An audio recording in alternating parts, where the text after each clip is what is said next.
Il y a de nombreuses années, en lisant les œuvres d'Elias Canetti, l'un des plus grands intellectuels du XXe siècle, que je cite toujours abondamment étant donné l'influence qu'il a eue sur mes travaux de recherche, je suis tombée sur une phrase qui m'a beaucoup interpellée.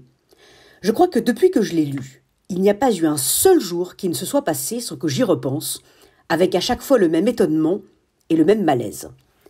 Vous imaginez donc combien cette chronique qui lui est consacrée m'a été difficile à concevoir. Cette phrase, la voici. « Tu es libre là où l'on ne t'aime pas. » Voilà. Tu es libre là où l'on ne t'aime pas. Cette phrase ressemble à un livre qui tombe sur la tête ou à une pluie de coups de boxeur. Tu es libre là où l'on ne t'aime pas. 1000 questions nous assaillent désormais. L'amour des autres serait-il une prison? L'amour des autres nous obligerait-il? Cela signifie-t-il qu'il ne faudrait pas forcément aimer son prochain comme on s'aime soi-même? Mais dans quoi l'amour nous enferme-t-il? Sommes-nous enfermés dans le regard de ceux qui nous aiment? Faudrait-il renoncer à être aimé pour demeurer libre? La vie ne serait-elle qu'un choix entre la liberté et l'amour? Tu es libre là où l'on ne t'aime pas. Mais quelle valeur cette liberté a-t-elle?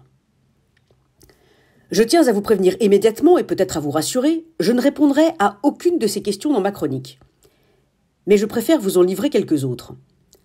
Serait-on moins libre de nos mots, de nos faits et gestes lorsque nous sommes aimés, précisément par peur de décevoir l'autre?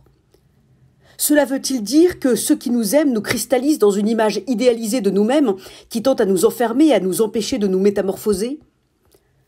Cela signifie-t-il que rechercher l'amour des autres est un piège et une prison qui peut vite nous faire tomber dans la tentation de les séduire au lieu d'être vraiment soi?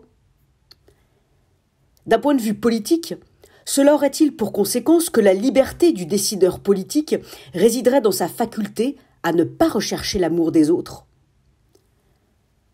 Mais cela ne signifie-t-il pas autre chose, à savoir qu'à l'amour des autres correspond une responsabilité qui nous est confiée?